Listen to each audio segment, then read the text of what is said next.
I've spent years building a life for my family.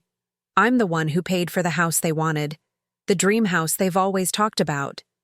Every brick, every shiny new appliance, every corner of that house was a reflection of my sacrifice. Yet, it doesn't feel like my home. It never has.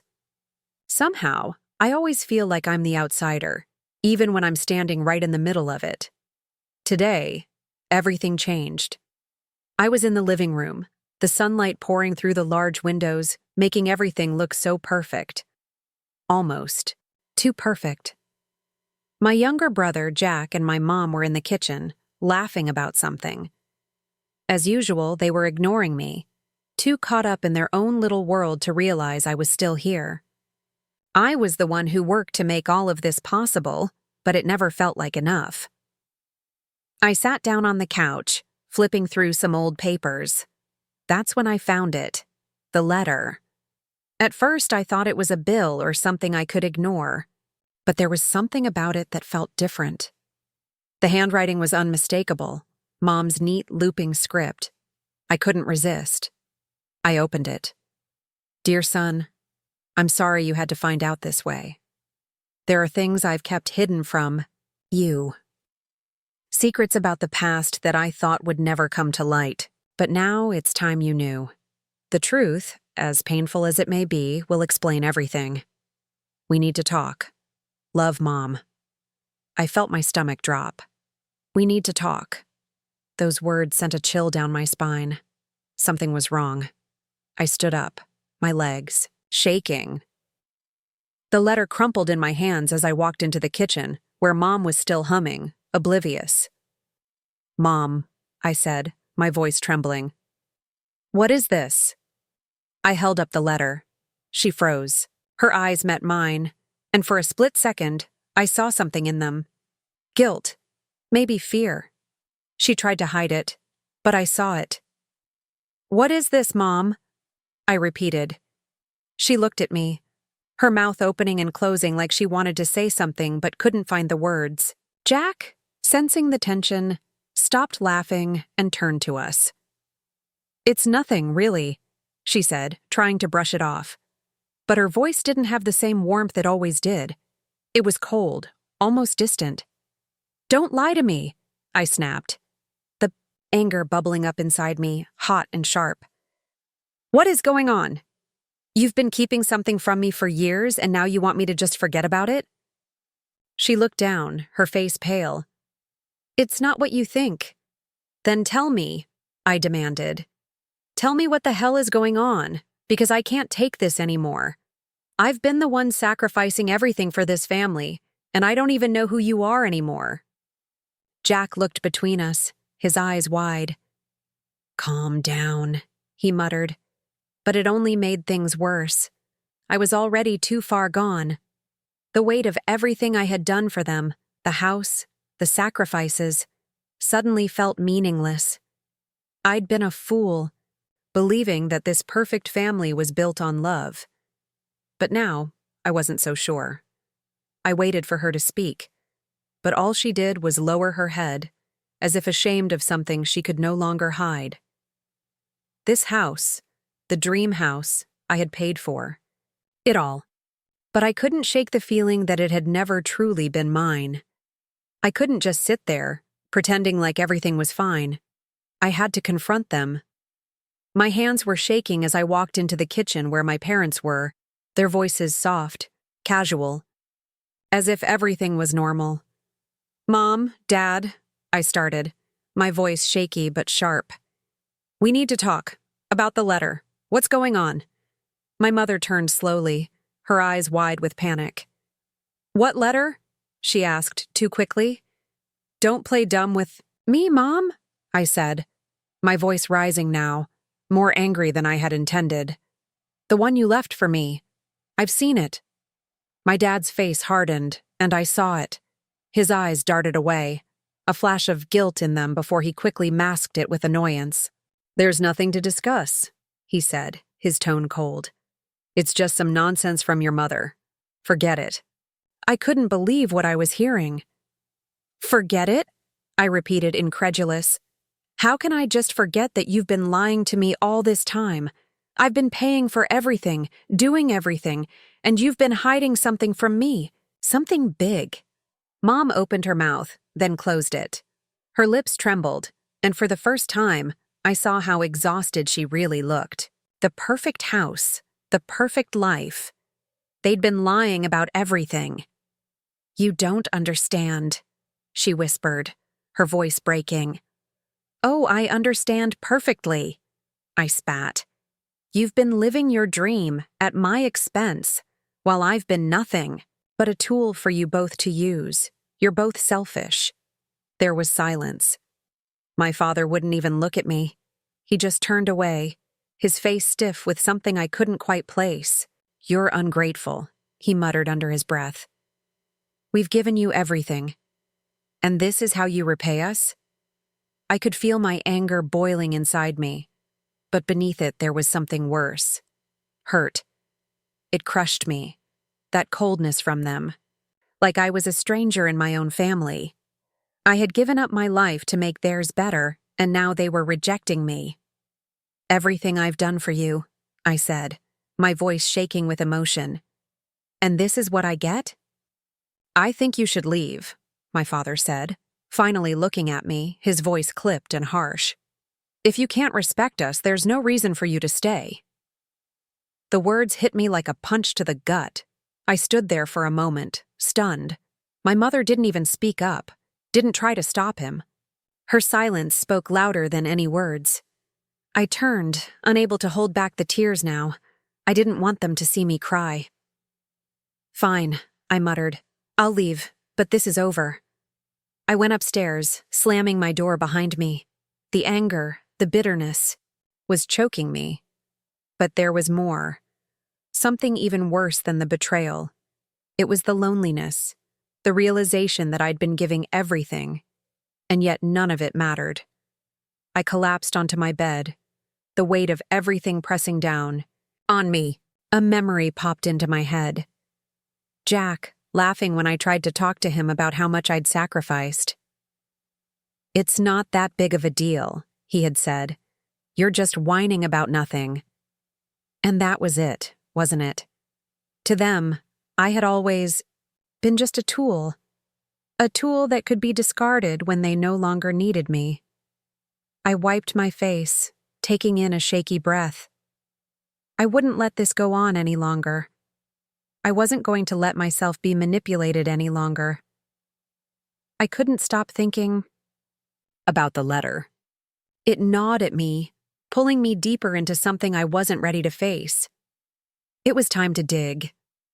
I had to know what had been hidden, what lies I'd been living under all these years. They couldn't keep pretending everything was perfect when it wasn't. I spent hours in the study going through old papers and family records. My fingers shook as I flipped through documents, papers I'd never paid attention to before, things I'd let slide because I thought I was doing enough. But now, everything felt off. The more I uncovered, the more disgusted I became. It wasn't just the house. It was the way my parents had manipulated me for years, using my desire to help them as a way to keep me under their control. They wanted luxury, status, and comfort, at any cost, even if it meant sacrificing my peace of mind, my future, and I'd been the one funding it all. I thought back to the days when I'd first started working hard, thinking I was doing this for my family. But now, it felt like they saw me as nothing more than a piggy bank. Everything had been about them, not me. I was so lost in my thoughts that I barely noticed Jack walk into the room. "Hey," he said, voice tentative. "What's up?" I barely looked at him, my eyes glued to the papers in front of me. "You knew, didn't you?" He frowned, clearly confused. "Knew what?" I slammed the papers down on the desk, staring him down. "About all of this. About how they've been using me to fund their dream life. About how I've been working my ass off and it never mattered. You knew." Jack stepped back, his face going pale. Don't lie to me," I shouted, my anger rising like a tidal wave. You knew. You've been part of it. You've been taking advantage of me just like they have." Jack's face twisted in discomfort. "Look, it's not like that. They've done what they thought was best for you, for all of us. They didn't want you to feel like you were just paying for everything. Don't try to make excuses." I could feel the fury building, but it wasn't just anger anymore. It was a sense of betrayal, one that cut deeper than anything else. "You've been planning to replace me, haven't you?" Jack's face went white. "What are you talking about?" I leaned forward, glaring at him. "Don't play dumb. You've been talking about how we need someone more suitable to keep paying for this, someone who won't ask questions, someone who won't get in the way." He stammered, looking away, and in that moment, I saw it. Fear. I had struck the final blow. I stood up, the weight of everything crashing over me. "I've been a fool," I whispered. "All this time, I thought I was doing the right thing. But I've been a pawn, and I'm done." My voice broke as I turned away, from him walking out of the study. I'm taking control back, all of it. I didn't need their approval. I didn't need their love if it came at the cost of my self-worth. I'd given them everything, but now it was time to take everything back. I couldn't stop thinking about it. The betrayal, the lies, the manipulation. It kept circling in my mind like a never-ending loop. The anger still burned in my chest, a constant reminder of what they'd done to me. Every moment I spent thinking about it, I felt like I was suffocating, trapped in a family that had used me as nothing more than a tool. But now I had the power to break free. I paced the room, trying to shake off the suffocating weight of my thoughts. Should I take revenge? Expose them for what they really were? Or should I just walk away and let karma take care of it? I knew what they'd done. I knew how they'd played me for years. The house, the lifestyle, all of it, it had been built on my sacrifice. And they hadn't even had the decency to be grateful. They'd just pushed me aside, treating me like a stranger in my own home. I wasn't going to let it go. My fists clenched. The idea of revenge seemed so sweet. I could expose them for the frauds they were.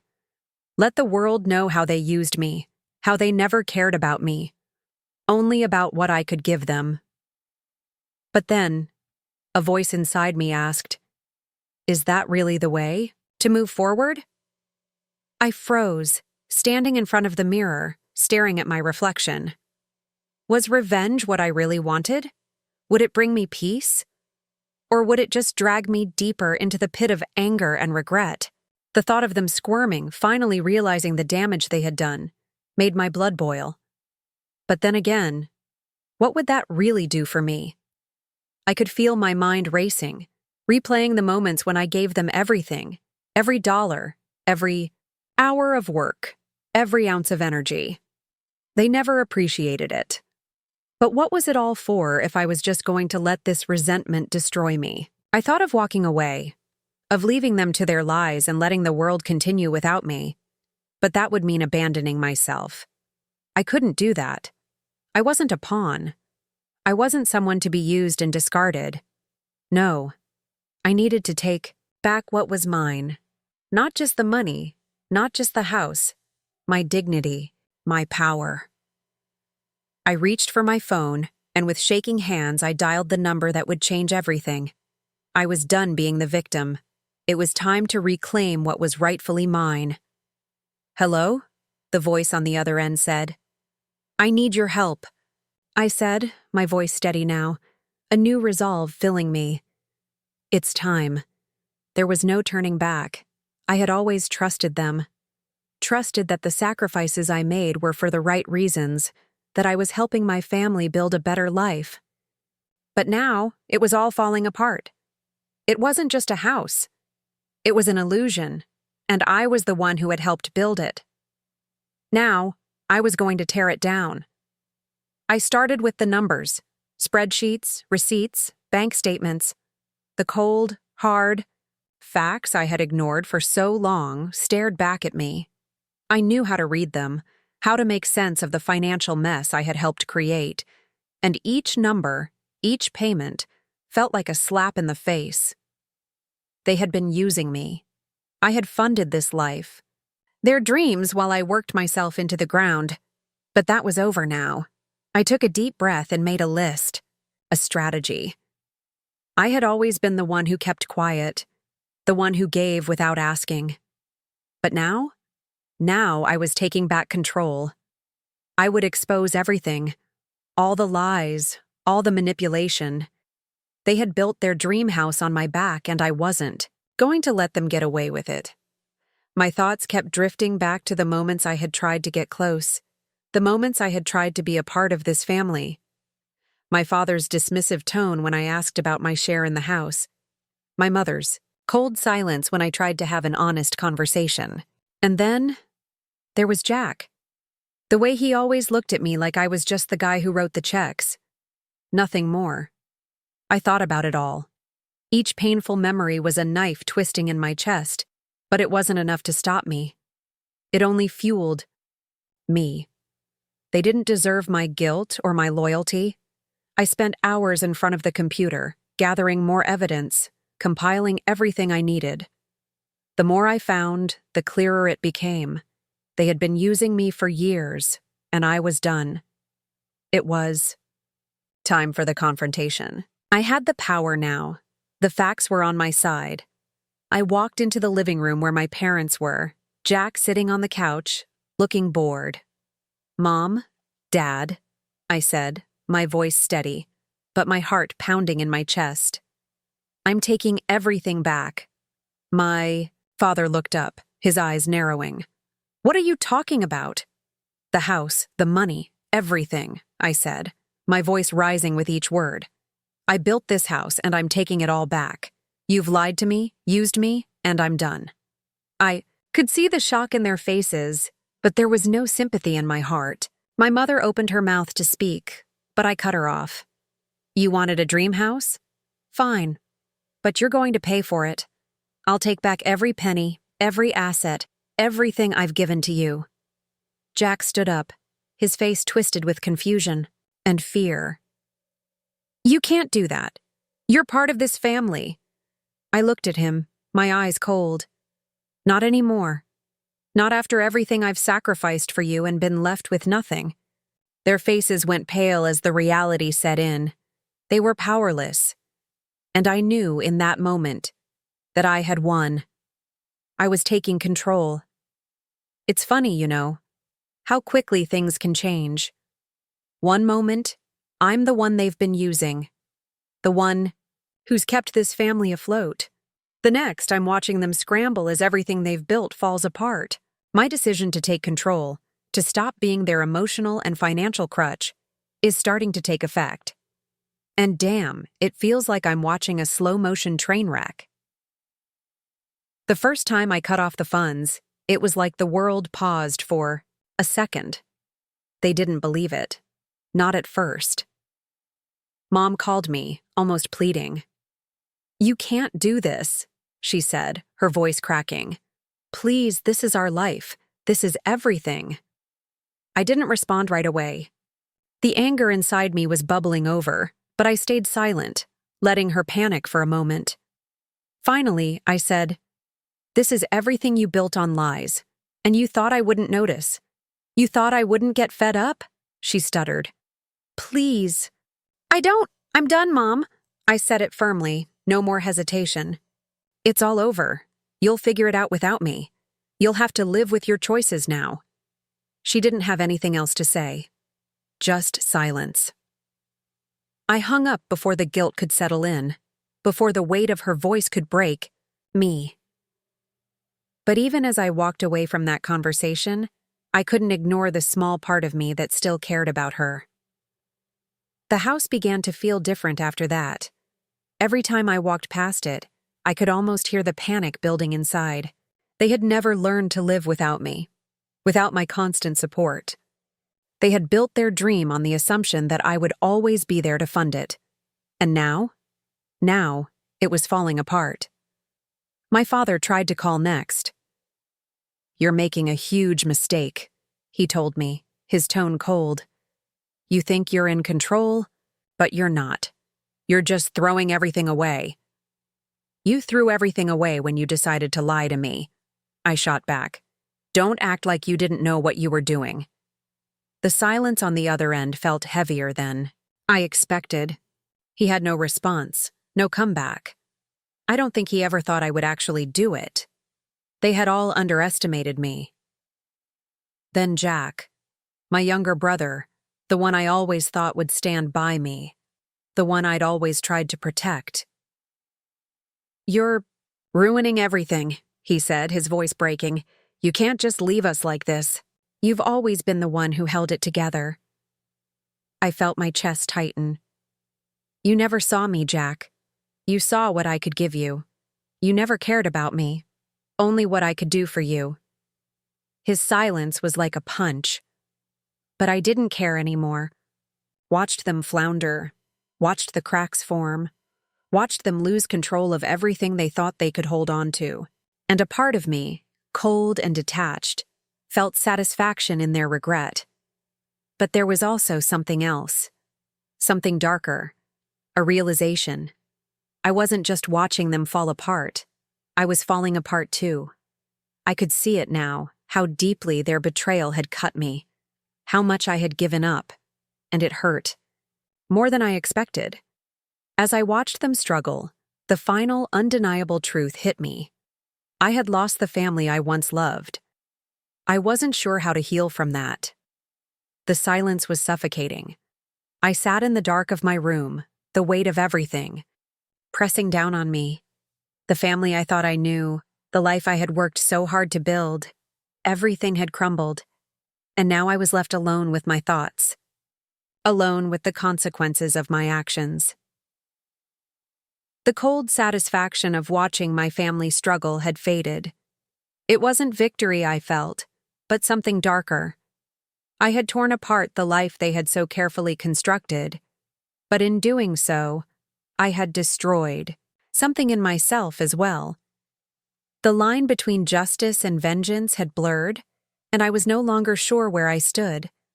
I thought back to all the things I had done, taking their money back, pulling away from them, watching them squirm in regret.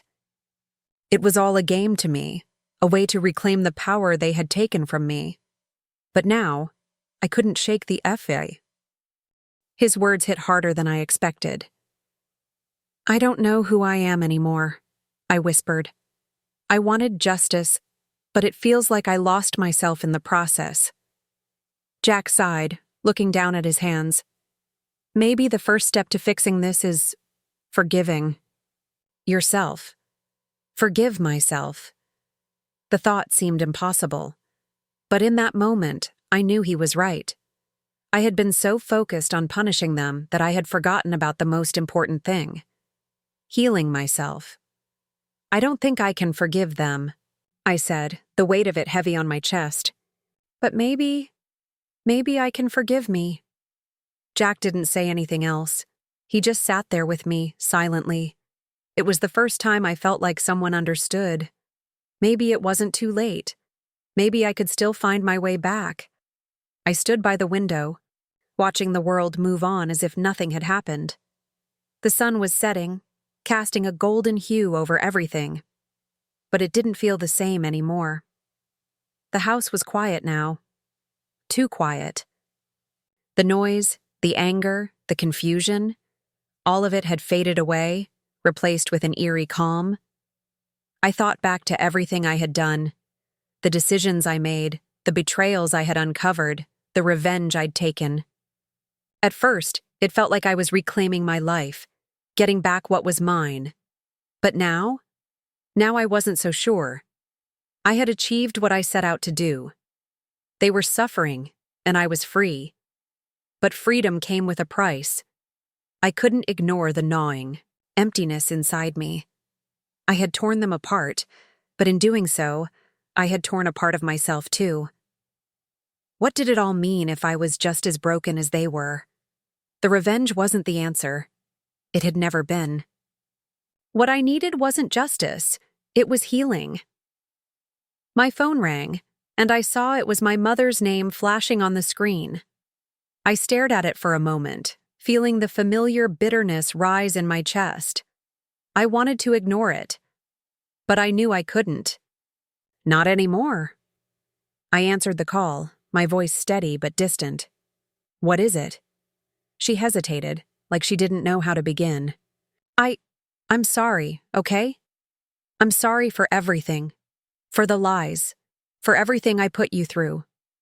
I closed my eyes, the weight of her apology hitting me harder than I expected. You didn't just lie to me, Mom. You used me. I know. And I regret it. I do. I never meant for it to go this far. Her voice trembled. Please. I don't know how to make it right, but I'm sorry. I let her words hang in the air for a moment, feeling the anger that had driven me for so long start to slip away. The bitterness was there, but it felt different now. Less powerful. I don't want an apology, Mom, I said softly. I've heard it before. What I want is for me to be okay. To stop carrying the weight of all the things I've lost. She was silent, and for the first time, I felt something different. I didn't feel angry anymore. I just felt empty. I can't fix this, I continued, my voice barely above a whisper. But I'm moving on. I can't stay stuck in the past. I have to let go. I have to forgive myself. A long pause. Are you sure? She asked, as if she didn't fully believe what I was saying. I'm sure. I can't change what happened, but I can change what comes next. I ended the call, letting the silence wash over me. It wasn't about them anymore. It was about me. About reclaiming the parts of myself that I'd forgotten in the chaos. The power to move on, to rebuild, was mine now, not theirs. And for the first time in a long time, I felt a sense of peace. I didn't need their forgiveness. I didn't need their approval. I was enough.